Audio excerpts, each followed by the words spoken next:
दोस्तों नमस्कार। जिस तरह से पिछले कुछ दिनों में सुप्रीम कोर्ट में जजमेंट्स आए हैं अलग अलग केसेस में, उससे एक बात तो तय है कि केजरीवाल साहब को ईडी के सामने पेश होना ही पड़ेगा। और जिस तरह से केजरीवाल साहब लगातार ईडी को अवॉइड कर रहे हैं और पेशी में नहीं जा रहे हैं, कोई ना कोई बहाना लगा के ये कोशिश कर रहे हैं कि वो पूछताछ में शामिल ना हो, इसका मतलब ये है कि केजरीवाल साहब के पास इस बात के पूरे प्रमाण हैं कि जो ईडी पूछेगी उनके ये सेटिस्फैक्टरी जवाब नहीं दे पाएंगे, और अगर उन्होंने इस बात को ईडी के सामने कबूल कर भी लिया तो भी उनकी गिरफ्तारी निश्चित है। शायद यही डर है कि उनको ईडी से वो खुद को दूर रखने की पूरी कोशिश कर रहे हैं। कभी वो विधानसभा का बहाना लेते हैं, कभी कोर्ट का, कभी विपासना का, कभी इलेक्शन का, कभी कुछ और। जितने उनके पास पॉसिबल ऑप्शंस थे उन्होंने सारे एग्जॉस्ट कर लिए। अब सुप्रीम कोर्ट ने और ट्रायल कोर्ट ने ये कह दिया है कि अगर ईडी का सम्मन आता है तो जिसको भी आता है उसको पेश होना जरूरी है।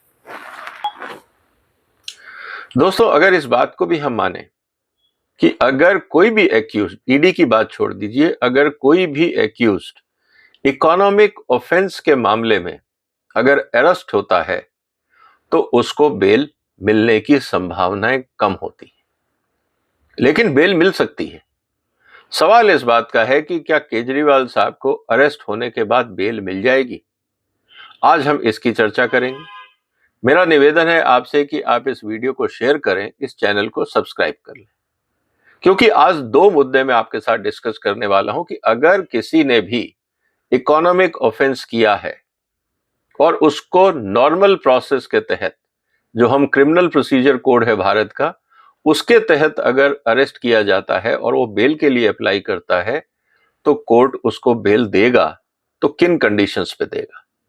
इसके लिए सुप्रीम कोर्ट ने कुछ गाइडलाइंस बनाई हैं, उस पे मैं चर्चा करूंगा ताकि आपको पता रहे कि इकोनॉमिक ऑफेंस करने में क्या मुसीबतें आ सकती हैं और फिर कोर्ट की क्या लिमिटेशंस हो जाती हैं। दूसरा, ईडी के कानून में क्या लिखा हुआ है कि अगर एक बार व्यक्ति अरेस्ट हो जाता है तो कोर्ट को क्या प्रावधान है या नहीं है किसी को बेल देने के लिए।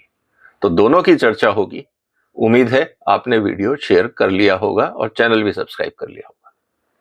सबसे पहले हम बात करते हैं, एक बहुत इंपॉर्टेंट केस हुआ था, पी चिदम्बरम वर्सेस सीबीआई का 2020 का केस है, जब भारत के भूतपूर्व वित्त मंत्री और गृह मंत्री को सीबीआई ने अरेस्ट किया था और वो जेल में थे। कारण क्या था? Economic offence. कुछ एग्रीमेंट हुए थे प्राइवेट पार्टीज के बीच में, उसमें घपला पाया गया और वो सीधा केस बना कि चिदम्बरम साहब कहीं ना कहीं उसमें इन्वॉल्व हैं, अरेस्ट हुए। और क्योंकि वो खुद सुप्रीम कोर्ट के सीनियर एडवोकेट हैं, उन्होंने बार बार जब सुप्रीम कोर्ट में बेल एप्लीकेशन लगाई तो सुप्रीम कोर्ट ने कुछ गाइडलाइंस बना दी। और वो गाइडलाइंस क्या है, आज पहले हम उसकी चर्चा करते हैं। दोस्तों, जब भी कोई इकोनॉमिक ऑफेंस के मामले में सुप्रीम कोर्ट जाता है या किसी भी कोर्ट में जाएगा, तो जो न्यायाधीश हैं न्यायालय में, उनको इन 5 बातों पे ध्यान देना होगा, जिसको एक्चुअली ये कहा जाता है कि ट्रिपल टेस्ट। जो ट्रिपल क्राइटेरिया है कि सेक्शन 439 जिसके तहत बेल एप्लीकेशन कंसीडर की जाती है, क्योंकि क्रिमिनल प्रोसीजर में तो बहुत तरह के क्राइम होते हैं, लेकिन मैं यह बात करूंगा खासकर इकोनॉमिक ऑफेंसेस को लेके। तो जो ट्रिपल टेस्ट है उस पे सुप्रीम कोर्ट ने क्या प्रिंसिपल्स बनाए, इसको हम आज कंसिडर कर रहे हैं। The jurisdiction to grant bail has to be exercised on the basis of well settled principle having regard to the facts and circumstances of each case. जब भी आप इकोनॉमिक ऑफेंस में बेल देते हैं तो आपको हर एक फैक्ट को ध्यान में रखना होगा और सर्कमस्टांसेस को ध्यान में रखना होगा। इसलिए नहीं कि किसी ने बेल के लिए अप्लाई किया और आपने बेल दे दी। इकोनॉमिक ऑफेंस के मामले में ऐसा नहीं होगा। कोर्ट्स को थोड़ा ज्यादा केयरफुल होकर बेल देनी होगी। The following factors are to be taken into consideration while considering an application for bail. आगे जो मैं आपसे चर्चा करूंगा, कोर्ट में जो जजेस हैं उनको इन बातों का ध्यान रखना होगा, और जो मैं आपके सामने अब ये बताने वाला हूं 5 पॉइंट, आप उसमें देखिएगा कि केजरीवाल साहब कैसे फिट होते हैं। क्या वो केजरीवाल साहब के फेवर में जाता है या अगेंस्ट में जाता है, ये मैं आपके विजडम पे छोड़ता हूँ, ये आपको एनालाइज करना है। मैं आपको सिर्फ एक फैसिलिटेशन कर रहा हूं कि कानून को कैसे समझें और ऑफेंस के साथ उसको कैसे कोरिलेट करें। The nature of accusation and the severity of the punishment in the case of conviction and the nature of materials relied upon by the prosecution। मतलब जो प्रोसिक्यूशन या इन्वेस्टिगेटिंग एजेंसीज हैं जो उस पूरे जो क्राइम है उसका इन्वेस्टिगेट कर रही हैं, वो किस तरह का एक्यूजेशन कर रही है, मतलब किस तरह का आरोप लगा रही हैं और उसमें पनिशमेंट कितना सीवियर है, और जो मटेरियल उन्होंने इकट्ठे किए हैं उस मटेरियल को भी कंसिडर करना होगा कि क्या वो वास्तव में बहुत सेंसिटिव है या कि एक सिंपल कैजुअल क्राइटेरिया है।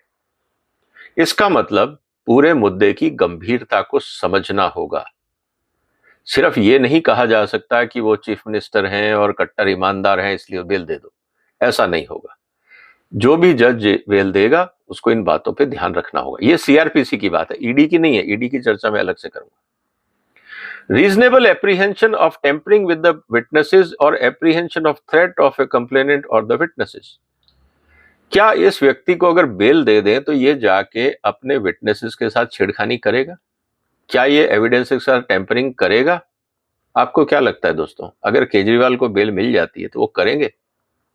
मुझे लगता है निश्चित रूप से करेंगे, क्योंकि सेक्रेटरीट में रात को 2 बजे फाइलें गायब कराना, बार बार झूठ बोलना, अपने आप को कट्टर ईमानदार बताना, जब न्यायालय ने ऑलरेडी एविडेंस बेस पे डॉक्यूमेंट्स को देख के इनके खास मंत्रियों को जेल भेज दिया, इनके दोस्तों को जेल भेज दिया, उस बात पे ये कैसे कहेंगे कि ये टेम्परिंग नहीं करेंगे? और साथ ही साथ इन्होंने तो अपने जो अधिकारी थे उनको यूज किया, तो उनके कहने पे ही तो ये नई पॉलिसी बनी। इन्होंने ऑफिशियल पॉलिसी को दबा दिया, मिनट्स ऑफ मीटिंग गायब हो गए। ये सब चीजें क्या बताती हैं? ये बताती हैं कि केजरीवाल साहब एविडेंसेस के साथ टेम्परिंग करने में सक्षम है। तो कोर्ट इस पे क्या नजर लेगा, आप इस बात को सोच सकते हैं। Reasonable possibility of securing the presence of the accused at the time of trial or likelihood of his abscondence। क्या केजरीवाल साहब को बुलाया जाएगा तो ये कोऑपरेट करेंगे? 8 समन, क्या इन्होंने कोऑपरेट किया? कोर्ट ने बुलाया, क्या इन्होंने कोऑपरेट किया? तो सवाल ये है कि जो भी जज अगर बेल देने की इनकी एप्लीकेशन को देखेगा भी, तो मैं पहले दिन से कह रहा हूं केजरीवाल साहब अपना केस खुद बिगाड़ रहे। अब मुझे बताइए दोस्तों, जो 7 समन में नहीं गया और बार बार समन को ही गैर कानूनी बोल रहा, कोर्ट को ही कह रहा हो कि अचानक बजट सेशन आ गया जबकि वो उनकी परमिशन के बगैर आ नहीं सकता, और जिस दिन भी पेशी होती है उस दिन दिल्ली से गायब हो जाना विपासना के नाम पे या पॉलिटिक्स के नाम पे, क्या आप उस आदमी पे भरोसा करेंगे? ये आपको सोचना है, जजेस को सोचना है, तभी तो बेल मिलेगी। Character, behavior and standing of the accused and the circumstances which are peculiar to the accused। Character, behavior and standing of the accused। Character क्या है केजरीवाल साहब का? कट्टर ईमानदार है, isn't it? सुबह शाम भारत के प्रधानमंत्री को गाली देना, विधानसभा का मिसयूज करना, अंदर खड़े होके चौथी पास राजा की कहानी सुनाना, हर जगह जाना और वहां पे इन पे कई जगह पे मानहानि के मुकदमे दर्ज होना, ये क्या बताता है?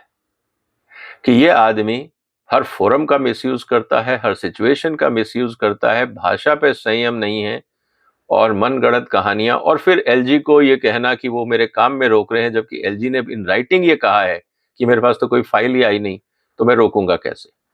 प्रेसिडेंट के द्वारा अप्रूव्ड बजट को एलजी तक ना पहुंचाना, ये सब चीजें क्या बताता है? ये क्या कैरेक्टर बताता है? इसको सोचना होगा, जजेस को भी सोचना होगा। Larger interest of the public और state and similar other consideration. Larger interest of the public, जनता को शराब पिलाना और हर गली मोहल्ले में शराब की दुकानें खुलवाना, ये पब्लिक इंटरेस्ट में है, इजंट इट? है ना? दूसरा, हर डिपार्टमेंट में करप्शन के केस आना, ये राज्य के हित में है। तो ये दोनों बातें भी समझनी होंगी। इसका मतलब यह है दोस्तों कि अगर कोई सेंसिबल जज होगा, अगर वो सारे फैक्ट्स देखेगा, तो इवन जो बेसिक क्रिमिनल प्रोसीजर कोड है उसके तहत भी केजरीवाल साहब को बेल मिलना मुश्किल है। ये तो थी सीआरपीसी की स्थिति। अब मैं आता हूं ईडी की स्थिति पे। ईडी क्या बोलता है, क्योंकि जो मुकदमा है, जो इनके समन्स आए हैं, वो तो ईडी के सेक्शन 50 के तहत आए हैं, जहां पे इनको जाना था और ये नहीं गए। अब सेक्शन 45 है पीएमएलए एक्ट का, जहां पे जो ऑफेंसेस हैं उनको नॉन बेलेबल माना गया है, कॉग्निजेबल माना गया है, कि जो भी मनी लॉन्ड्रिंग का केस होगा वो नॉन बेलेबल ऑफेंस होगा। लेकिन फंडामेंटल राइट्स हैं, आपको स्वतः का अधिकार है, तो आप बेल के लिए अप्लाई कर सकते हैं। लेकिन जब आप बेल के लिए अप्लाई करेंगे तो जजेस किस बात को ध्यान में रखेंगे, इस बात की मैं चर्चा करता हूं। Notwithstanding anything contained in CRPC, no person accused of an offence under PMLA Act shall be released on bail or on his own bond. अब समझिए, मैंने सीआरपीसी को एक्सप्लेन कर दी। पीएमएलए एक्ट ये कहता है कि चाहे सीआरपीसी कहता हो कि आप बेल दे सकते हैं, यहां नॉन बेलेबल ऑफेंस है, आप सीआरपीसी को इग्नोर करेंगे, उनके हिसाब से आप बेल नहीं देंगे। और बहुत क्लियरली कहा है कि आप चाहे बेल हो या पर्सनल बॉन्ड, कि मैं 5,000, 10,000, 50,000 का बॉन्ड देता हूं और मैं दोबारा पेशी में आऊंगा, कोऑपरेट करूंगा वगैरह वगैरह, ऐसा नहीं होगा, क्योंकि ये नॉन बेलेबल ऑफेंस है। तो क्या होगा? The public prosecutor has been given an opportunity to oppose the application for such release.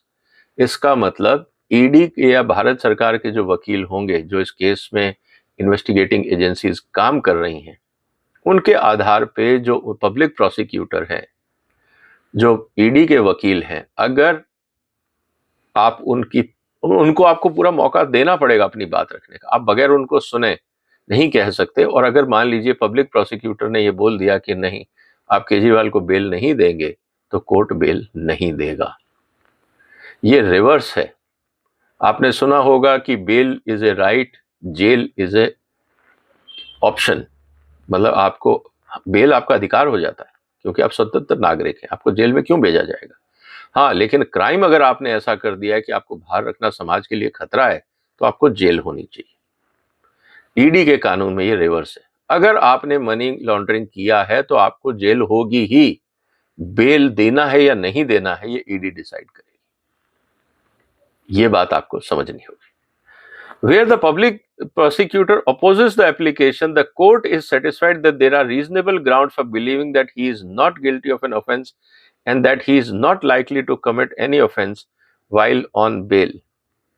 अब सवाल इस बात का है कि आप पब्लिक प्रोसिक्यूटर से पूछेंगे, पब्लिक प्रोसिक्यूटर ने एप्लीकेशन अगर अपोज करी और कोर्ट इस बात से सहमत है कि नहीं भाई साहब, ये तो बहुत शरीफ हैं, गलती से फंस गए, इनको बेल दे देनी चाहिए, तो जज को खुद इनडायरेक्टली इस बात की गारंटी लेनी होगी कि केजरीवाल साहब ने कोई क्राइम नहीं किया है, बहुत सभ्य आदमी है, कट्टर ईमानदार हैं और ये बिल्कुल कोऑपरेट करते हैं, तो बेचारे गलती से फंस गए।